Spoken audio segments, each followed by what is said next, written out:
o primeiro e depois eu vou ler o 14, tá bom? Diz a palavra do Senhor. Todos acharam? Amém? Amém. Glória a Deus. Glória a Deus. Todo mundo já tomou água? Já foram no banheiro, fez pipi? Chega, tá bom? Abaixa um pouquinho o fundo da palavra, por favor. Fundinho da palavra. Presta atenção no pastor aqui, fica ligado. Daí a gente consegue alinhar tudo certinho. Amém? Pra gente ouvir uma boa palavra, sairmos daqui edificados pela palavra do Senhor. Amém? Vamos lá? Diz a palavra do Senhor. E Naamã, combatente do exército do rei da Síria, era grande homem diante de seu senhor e de muito conceito, porque por meio dele o Senhor tinha dado vitória à Síria. Ele era herói de guerra, porém sofria de lepra. Amém? 14. Então Naamã desceu e mergulhou no Jordão 7 vezes, conforme a palavra do homem de Deus. E a sua pele se tornou como a pele de uma criança, e ficou limpo. Olha para o seu irmão e diga: Naamã ficou limpo. Amém. Só até aí. Vamos orar por esta palavra. Eu peço que os irmãos fechem os olhos.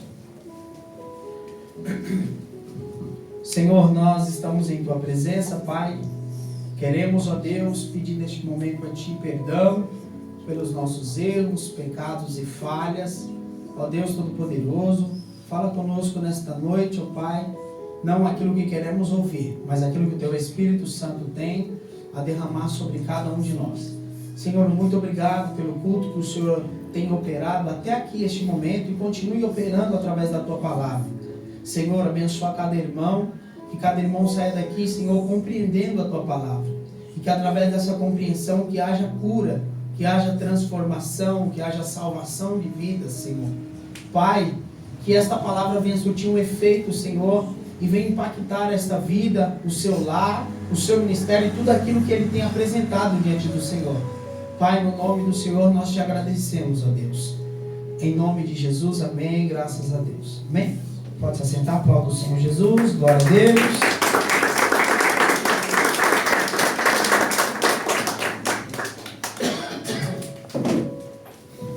Glória a Deus. Meus irmãos, o Senhor nos deu esta palavra nessa noite, eu quero compartilhar ela com vocês, sobre Naamã, que é chefe do exército do rei da Síria. E ele era um homem, como nós acabamos de ler aqui, ele era um homem de grande valor, ele era um homem que era grande valor diante do Senhor, ou seja, o seu caráter era um caráter que não havia sombra de dúvidas. Ele era também um grande homem de guerra. E por ele, pelo comando de Naamã, eles venceram muitas batalhas. Foram muitos vitoriosos através de Naamã. Só que Naamã, ele combatia, ele era vencedor e havia um grande prestígio pela vida dele. As pessoas acreditavam muito no seu controle do exército, porque através dele eles eram vitoriosos. Então Naamã, ele vence as batalhas, mas quando ele chega dentro da sua casa, dentro do seu lar, havia uma lepra sobre ele. E o leproso, ele não pode conviver no meio de toda a sociedade. Eu quero que os irmãos entendam algumas coisas aqui, que Naamã, ele vai e ele vence, e dentro de uma das suas vitórias, ainda do povo de Israel, é pego uma menina. E essa menina fica sabendo da sua dificuldade, da sua lepra. E quando essa menina fica sabendo a respeito da sua lepra, ela fala, que aqui no versículo 2, ela fala: se ele conhecesse um profeta que existe e que eu conheço em Jerusalém, ele seria curado desta enfermidade. Essa menina foi pega como escrava e ela está ali auxiliando a esposa de Naamã. E ela comenta isso e automaticamente a sua esposa, vendo a dificuldade de Naamã, ela pede para que passe essa palavra, aquilo que ela tinha ouvido, para o seu esposo. E quando o seu esposo fica sabendo, ele envia uma carta. E quando ele envia essa carta para um dos reis, havia medo, porque aquele tempo era um tempo de muita guerra, era um tempo de muito combate. E tudo que nós fazíamos, soávamos como guerra. Toda a atitude que ele tinha, toda a atitude que qualquer rei tinha, soava como guerra. Aí você vai ver que o rei, ele recebe a carta de Naamã, e ele fala: por acaso sou eu Deus para curá-lo? Ele rasga as suas vestes, porque havia medo, havia um temor. Só que o que eu acho tremendo é que quando Naamã envia essa carta, não é para o rei, mas sempre dentro do palácio havia os profetas. Vocês lembram dos profetas de Baal? Vocês lembram dos 450 profetas? Profetas estes que moravam no palácio. Só que o que é tremendo é que Eliseu, ele não está no palácio, porque só ficava no palácio o profeta que falava aquilo que o rei quer ouvir. Ou seja, só falava aquilo que agradava os ouvidos do rei. E aí o profeta permanecia, tinha morado no palácio. Mas com Eliseu o negócio era diferente. Se nós pegarmos o livro de 1 Reis, 2 Reis, você vai ver que Deus levanta Elias e consequentemente depois levanta Eliseu. Em um período em que Israel está totalmente apático, Israel está totalmente frio. As pessoas, elas esfriaram de tal maneira que elas não buscam mais a Deus. Elas não adoram mais o Senhor. Elas começam a adorar outros deuses, começam a buscar por outros deuses. Mas a Bíblia diz que o Senhor levanta o profeta Elias para consertar altares. Levanta Elias para que as pessoas venham voltar às verdadeiras práticas de adoração a um Deus vivo e verdadeiro. Então está Elias, agora sai Elias e entra Eliseu. Eliseu, ele profetiza, meu irmão, não aquilo que agrada a homens. Porque, meu irmão, pregar a palavra de Deus, nós que pregamos, que falamos do amor da palavra de Deus, eu não posso chegar para você e falar: irmão, Deus é tão bonitinho, se prepara, porque o que Ele tem para você é maior do que o que você imagina. Não, o nosso Deus, para Ele nos entregar alguma coisa, ou para Ele dar alguma coisa para cada um de nós temos que nos posicionar. Você já imaginou se Deus te entregar algo que você não está na posição? Você cai, meu irmão. Você não fica 2 minutos de pé. Porque nós temos que estar na posição com Deus. Preste atenção numa coisa. Livro de Jeremias, capítulo 18. O Senhor fala o que para ele? Desce a casa do oleiro. Está pedindo o que dele? Posicionamento. Se você não orar, você não vai entender como eu trabalho. Se você não descer na casa do oleiro, você não vai perceber como que eu trabalho. Às vezes, quando nós não nos posicionamos, as coisas não erram. E aí o que nós fazemos? A culpa é de Deus, não é verdade? A culpa é do pastor, a culpa é dos profetas, a culpa é da irmã, a culpa é do irmão. Mas na verdade, meu irmão, tem que existir um posicionamento. Para que nós venhamos receber algo de Deus, nós temos que ter um posicionamento. E como buscar esse posicionamento com Deus? Ficar na posição e falar: Senhor, eu estou aqui, pode mandar que eu receba. Não, o posicionamento ele requer a vida de oração. Amém? Amém. Nós temos que orar. Porque ao Senhor falou ao profeta: vai lá, desce na casa do oleiro. Quando você ora, meu irmão, Deus começa a fazer com que você possa compreender coisas que você não compreendia. E eu não estou falando coisas fora, eu estou falando coisas aqui dentro de nós. Porque às vezes a luta, meu irmão, ela não é fora, a luta ela é interna. Aonde que Naamã era vitorioso? No meio das batalhas, no externo. E aonde ele estava sendo afligido? No interno, na sua casa. A lepra estava pegando ele e ninguém estava sabendo de nada. Então, nós temos que ter um posicionamento. Ezequiel capítulo 2. O Senhor fala o que para ele? Filho do homem, põe-te em pé e falarei contigo. A Bíblia diz, então, quando eu me coloquei de pé, eu vi um rolo escrito por dentro e por fora, ais e suspiros. E o Senhor falou para mim, coma do rolo que eu te dou. Temos que estar na posição. Josafá, livro de Crônicas, a Bíblia diz que Josafá recebe a notícia que veio um povo muito numeroso contra ele e que ele iria ser derrotado.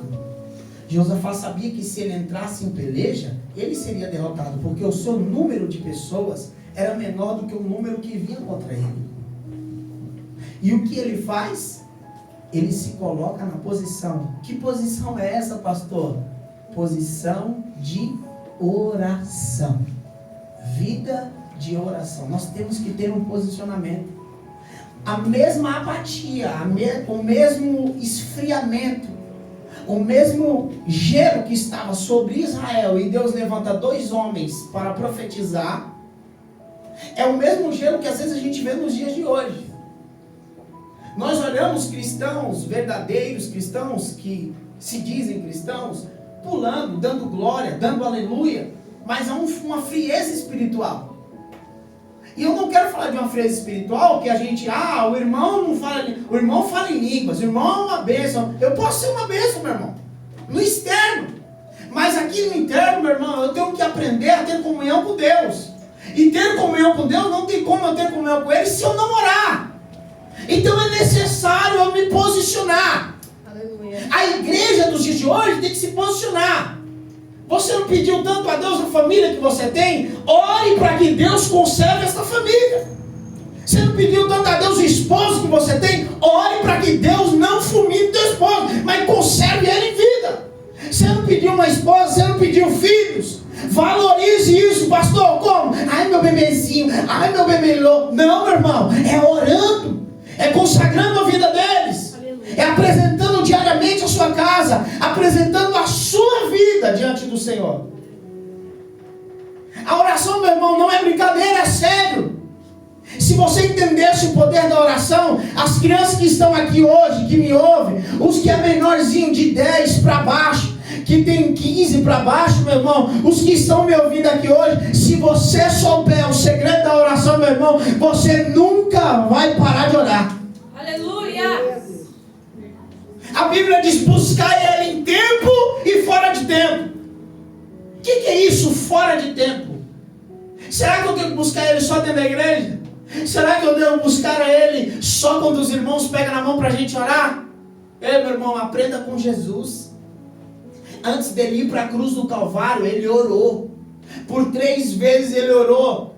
E por 3 vezes Ele encontrou os discípulos o quê? Adormecido. Às vezes o sono está nos tomando e nos impede de nos colocar no posicionamento que agrada a Deus. O posicionamento que agrada a Deus, meu irmão, não é o falar bonito, não é o louvar bem, não é o atingir as melhores notas, mas é eu atingir o coração de Deus através da minha vida de oração. Glória a Deus, aleluia. Então passe a orar. Passe a orar, meu irmão.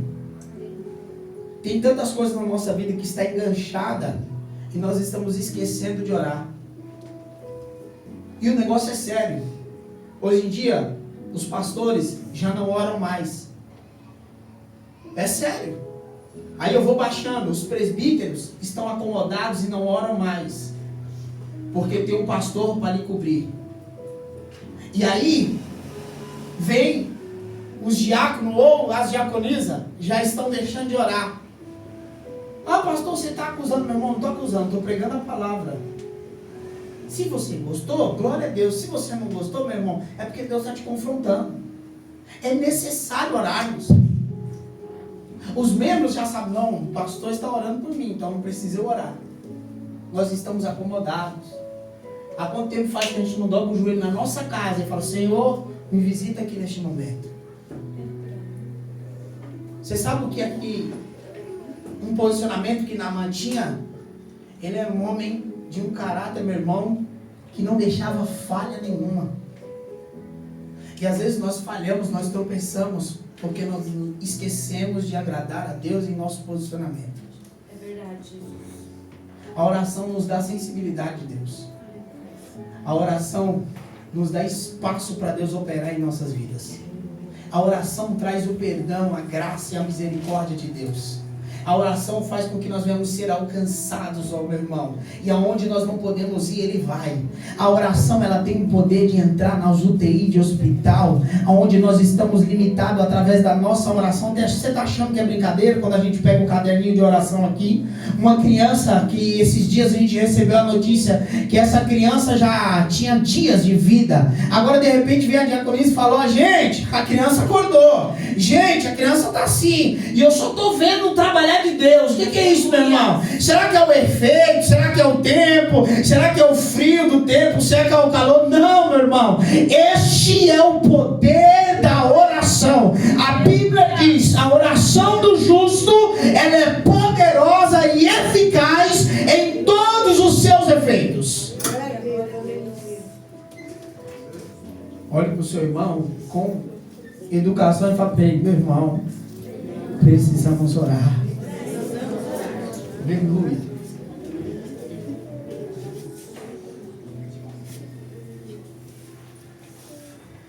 Todas as vezes que o Senhor curava alguém, Ele falava: vai lá e se apresenta diante do sacerdote. Mas é tremendo que eu preguei aqui esses dias falando dos 10 leprosos e um voltou. Antes de se apresentar para o sacerdote, ele voltou e ele agradeceu a Deus. Ele foi buscar ao Senhor. Às vezes nós buscamos mais ao sacerdote do que ao Senhor.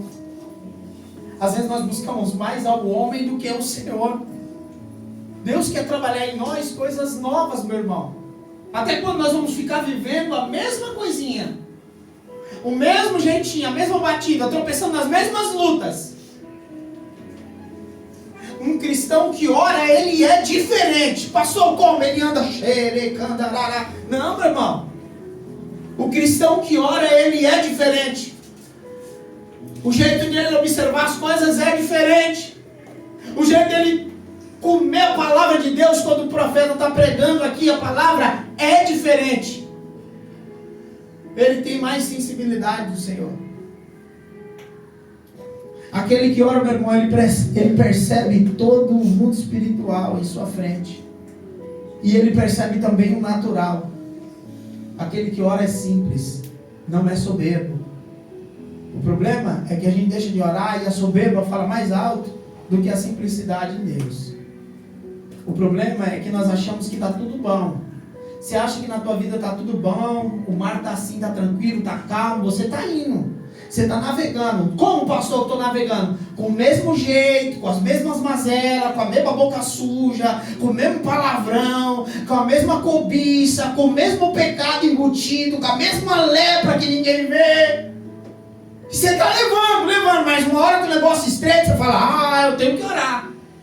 Por que a gente vive assim? Toma uma espetada para ir buscar Deus.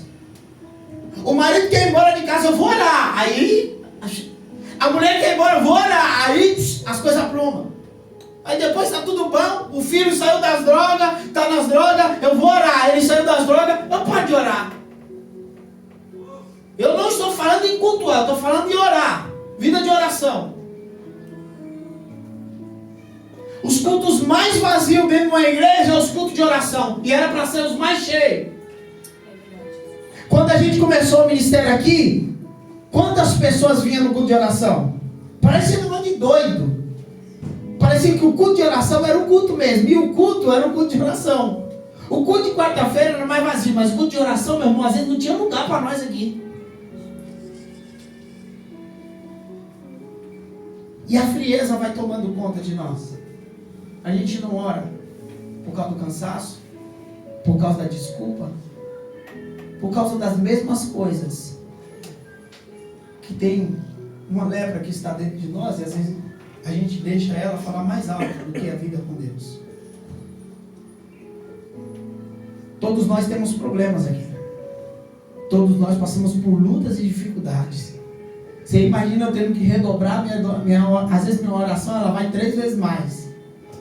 eu oro pelo povo, eu oro por outras pessoas, eu oro por pessoas enfermas, eu oro por mim, eu oro pela minha casa, eu oro pelos meus filhos, eu oro pela minha esposa, eu oro de novo por vocês. Daqui a pouco, quando eu vou ver, eu estou orando de novo, não, esse irmão já orei, agora eu vou orar pelo outro. A gente vai orando, Senhor, visita o povo, chacoalha o povo, desperta o teu povo, Senhor.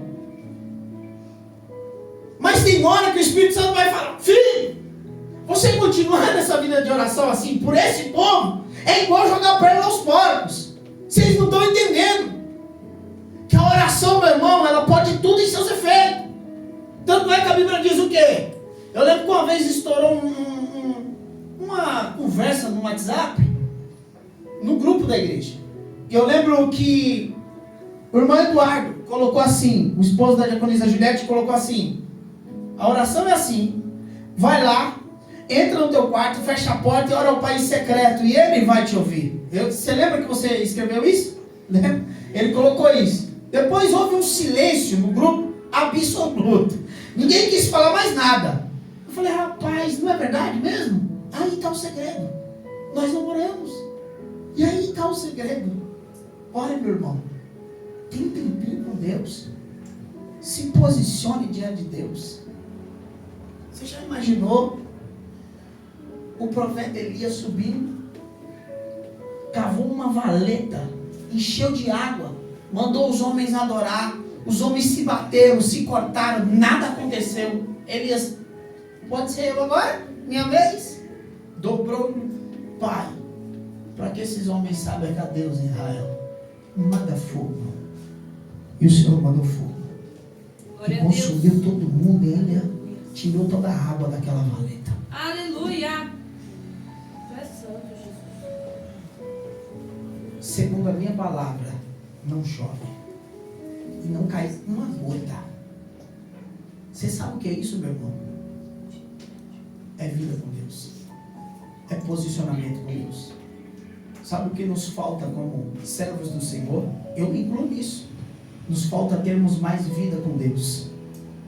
Às vezes os nossos ânimos, eu posso dizer, o homem sanguíneo, ele fala mais alto do que o homem espiritual. O homem carnal fala maior do que o homem espiritual. E nós precisamos buscar a Deus. Nós precisamos ter mais intimidade com Deus. É tremendo que no Novo Testamento, quando você vê o Senhor falando de Elias, Elias é citado 29 vezes no Novo Testamento.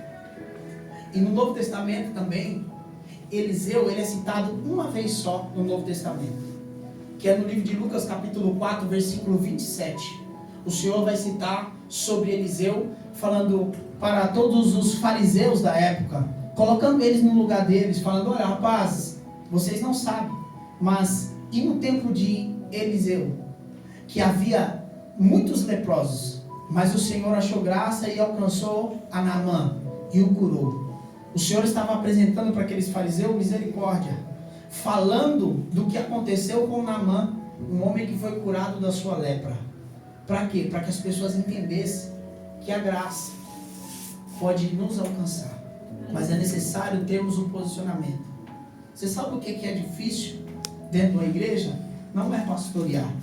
O difícil dentro da igreja é unificar o povo, fazer com que as pessoas estejam no mesmo propósito. Quando o pastor fala, vai orar, a dificuldade que eu tenho é fazer com que todos orem. E eu não estou falando dentro da igreja no dia, na quinta-feira, quinta sim, quinta não, que a gente ora. A dificuldade do pastor dentro da igreja é fazer com que você ore dentro da sua casa. Você mulher, você esposo, você filho, vocês já não oram mais. Eu tiro por lá em casa. Se eu não grudar os meninos e falar assim, ó, vamos orar, eles não vão orar. Eles esperam iniciativa minha para orar. Por quê? Eu sou o sacerdote da casa. Mas não é só porque eu sou o sacerdote. Eu sou o filho mais velho da minha casa de 4 homens. Meu pai nunca pegou na minha mão e falou, vai orar. Mas quando eu quis buscar a presença de Deus, eu colocava um radinho bem baixinho na beira da minha cama e eu dividia a cama com meu irmão. Dormia eu e meu outro irmão, que é o James, e em cima na outra cama, na beliche, dormia os outros 2, o do meio e o mais novo, que era o Jimmy e o Gleidson, que dormia na cama de cima. E eu ficava na cama de baixo, colocava um radinho, meu irmão falava assim, já põe baixinho, senão o pai vai ficar bravo. Eu falei, deixa comigo.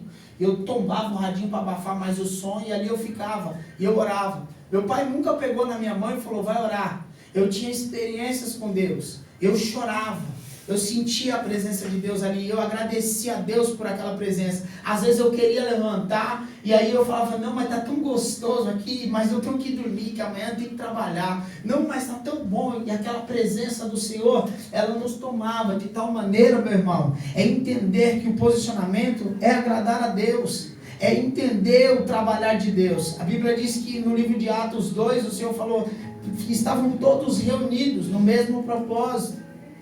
E de repente a casa se encheu de fumaça e foram vistas por eles línguas repartidas como que de fogo. E a gente sabe que houve ali uma sabedoria de interpretar outras línguas. O que é isso, meu irmão? É o entendimento de quem está na posição. Quem está na posição vai entender o que está acontecendo, o que está sendo falado para ele. Às vezes eu estou pregando aqui, mas eu não estou olhando para mim, tá right, right, north, right, right, passou correct way. Eu não estou entendendo que passou da parte da right, então parece que eu estou falando assim. O irmão está entendendo tudo estranho, tudo diferente. Oxe, o pastor está falando outras línguas. É o que? Língua dos anjos não é, meu irmão. É porque a gente está sem sintonia, você está fora. Ora, igreja. Aleluia.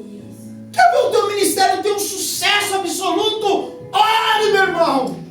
Dobre o teu joelho e fala assim, ó, tenha misericórdia de mim que eu sou um cabo difícil de lidar. Eita. Eu falo que eu não vou pecar, mas eu viro ali e eu já pego. Senhor, tenha misericórdia desse camarada sem vergonha. Esse camarada precisa nascer de novo. Eu sou muito nervoso, Senhor, eu sou muito apavorado. Trabalha em mim, Senhor, para que eu venha ser uma nova criatura. É necessário posicionamento. E Eliseu, ele se posicionava. Por isso que ele não estava ali no palácio. Então Naamã fica sabendo, pega e vai até a casa de Eliseu. Eu estou falando, não é de um camarada qualquer. Eu estou falando de um cara condecorado. De um cara vitorioso. De um homem que tinha autoridade sobre outros homens. Um homem que abaixo do rei, ele era o próximo. Ele era aquele que comandava os exércitos do rei da Síria. Então nós temos que entender que Naamã não era qualquer homem. Só que aí ele vai chegar na casa de Eliseu, pensando que ele iria ser totalmente recepcionado. Uma recepção boa, um cafezinho bolinho.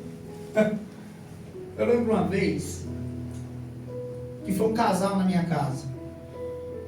Não, que nós temos que fazer isso, fazer aquilo. Eu peguei e falei assim, eu fui lá dentro. Falei, irmãos, só um pouquinho. Eu tinha feito um doce, uma sobremesa, né? E aí eu peguei esse doce, e aí eles estavam querendo forçar uma situação. Esse casal estava querendo forçar uma situação. E eu falei assim, não, come o docinho. Ele, não, quero não, pastor. E começaram a falar. Aí eu, não, come o docinho. Não, pastor, não sei o que, não sei o que. Eu, não, come o docinho, rapaz, come o docinho, tão bom. Aqui, ó, é tão bom, come o docinho. Aí, não, pastor. Aí, eles começaram a ficar irritados comigo. Porque eu estava forçando a comer eles o doce. Aí, daqui a pouco, eu forcei mais um pouquinho. Pô, pastor, a gente está falando um negócio com o senhor quer enfiar doce na gente? Eu falei, agora para e pensa o que vocês estão fazendo com essa vida. Vocês estão forçando uma situação que ele não quer. É chato ou não é? Eu só estou fazendo a mesma coisa que vocês estão fazendo com essa vida. Ô meu irmão, você está lidando com a vida. Vocês sabem o que vocês têm que fazer? Fazer aquilo que agrada a Deus. E às vezes forçar uma coisa não agrada a Deus. A Bíblia diz que não é por força nem por violência. O que vocês estão oferecendo é bom, mas às vezes a pessoa não quer. Então você só vai até onde dá. Não, pastor, mas eu quero ajudar. Então, quando eu ajudo aquele morador de rua, eu tiro ele da rua, eu faço isso, faço aquilo. Quando eu vou ver, ele está lá na mesma situação, meu irmão. Deus que vai trabalhar nessa vida, você tem que fazer a tua parte. Senhor, eu vou até aqui, ó, meu camarada. Você quer pão? Toma. Quer isso? Toma. Quer um banho? Toma. Quer fazer isso? Toma. Quer morar ali? Toma. Você pode dar o que for pra essa pessoa. Mas se ela não quiser, meu irmão, não vai adiantar de nada. É jogar pérola aos porcos. Aí o casal aprendeu. Eles acharam que eu ia fazer uma recepção e eu ia ficar lá ouvindo, lá, e é verdade, vocês têm razão. Saiu os dois calados. Paz, pastor, paz, obrigado. Você já entendeu o mistério. Deus abençoe, Deus abençoe. Desculpa atrapalhar aí. Não, quer um docinho? Não, tá bom. Foram embora. Até hoje, quando eu vejo o casal, às vezes vira e mexe, pastor, eu lembro do docinho. Eu falei, quer um docinho? A gente precisa aprender. A Bíblia diz que Eliseu não recebe Naamã. Manda um dos seus servos, vai lá e fala para ele, dá 7 mergulhos lá no Rio Jordão. Aí foi tremendo. Porque às vezes a Bíblia diz que Naamã, ele sofria de uma lepra, né? Ele era vitorioso, ele era herói de guerra, porém sofria de uma lepra.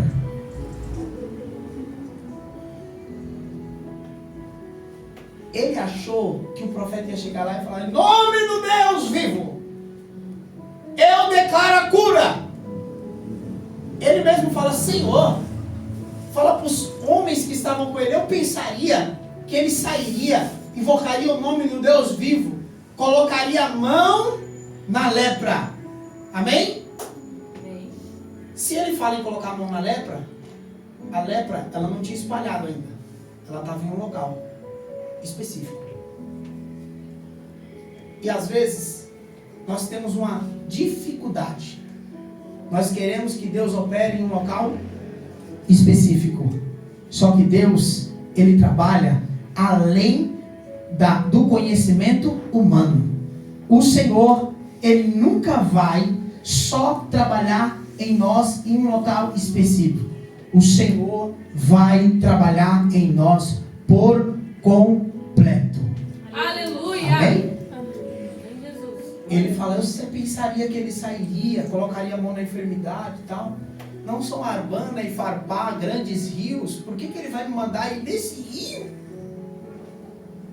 E um dos seus senhores, um dos seus servos falou assim, olha, se ele te pedisse algo difícil, você não faria? O que ele está pedindo é tão fácil. A Bíblia diz que Naamã viu e foi. Sabe o que ele precisava? Naamã precisava ser curado. Não só da lepra, mas da sua soberba, do seu jeito de ser, da sua altivez. Ele precisava se desfazer daquilo que ele era para se aproximar de Deus. Olha que tremendo. Às vezes é como a gente ser descascado totalmente por Deus, para que Ele alcance o mais íntimo do nosso coração, para Ele nos transformar. Naamã precisava conhecer a Deus. E através desses 7 mergulhos, foram 7 mergulhos, e quando ele mergulhou, ele foi purificado. Ele obedeceu à voz de Deus. O Senhor nunca vai trabalhar num local só específico, meu irmão. A gente quer, não, Senhor, aqui. Não, Senhor, eu quero que o Senhor trabalhe aqui. Não, Ele vai além.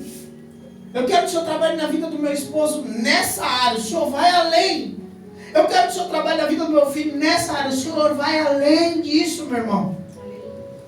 Ele vai trabalhar no íntimo. Eu quero que o Senhor visite a minha esposa lá, naquele negócio ali, Senhor. Não, o Senhor vai além do que você imagina. É nós que somos muito assim, Senhor, é aqui. Meu irmão, não adianta queremos ditar regras para Deus. Ele vai quebrar todas elas. Ele vai quebrar todo o protocolo que a gente colocar diante dele. Porque ele precisa alcançar a vida. A alma, mais do que a carne. Porque alcançando a alma, meu irmão, a carne será curada e purificada. Alcançando o seu coração, meu irmão, a arrogância vai embora. A lepra vai embora, o medo vai embora. Quantas pessoas estão enfermas na sua alma e querem que Deus trabalhe ali no medo, na dúvida, no pânico. E o Senhor vai trabalhar muito além sobre esta vida. Então agora Naamã, ele mergulha 7 vezes ali no rio. E ele é curado e ele é purificado. E ele fala o quê? Agora sei que existe Deus em Israel. Aleluia. Aleluia! A cura chega em sua vida. Sabe o que você precisa, meu irmão? Além do seu posicionamento, você precisa entender que Deus vai trabalhar em sua vida, em sua casa, em seus filhos, por completo. Glória a Deus. Amém? Amém. Ah, então, mas o meu marido está vindo. Ah, mas minha esposa está vindo. Ah, mas meu filho está vindo. Ah, mas minha esposa não está vindo. Ah, meu esposo não está vindo. Meu irmão, quem disse que Deus vai trabalhar específico só em você? Não, Deus vai trabalhar por completo. Glória a Deus. Se posicione, ore, busque a Deus. É necessário buscarmos a Ele, estarmos atentos. O Senhor vai querer quebrar todo o nosso orgulho. Aí ele vai, Senhor, eu vou descer ali no Rio Jordão, eu vou mergulhar, vou sim. Mas eu vou ter que mergulhar nesse rio, vai. Muitas das vezes nós precisamos mergulhar para entender o que Deus quer fazer, como Ele quer fazer, por onde Ele vai fazer. Ah, mas Senhor, está difícil, a luta é grande, as adversidades são grandes. Sim, não vai ser fácil, meu irmão. Ele declarou, no mundo tereis aflição, mas tem bom ânimo, porque eu venci o mundo. Então nós temos que ter um posicionamento, temos que ter bom ânimo para servir a Deus. Essa é uma noite a qual Deus cura a cada um de nós da nossa lepra. Aleluia. Porque a lepra é aquilo que as pessoas não estão vendo, é em um lugar específico.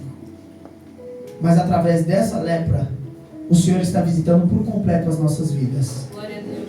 Você precisa ser visitado por Deus por completo, para que você venha se despir de algumas dificuldades que você tem e possa viver algo novo com Deus. Amém? Se coloque todos de pé em nome de Jesus.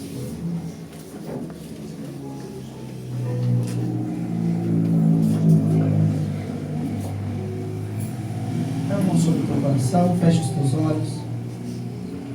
Glória a Deus.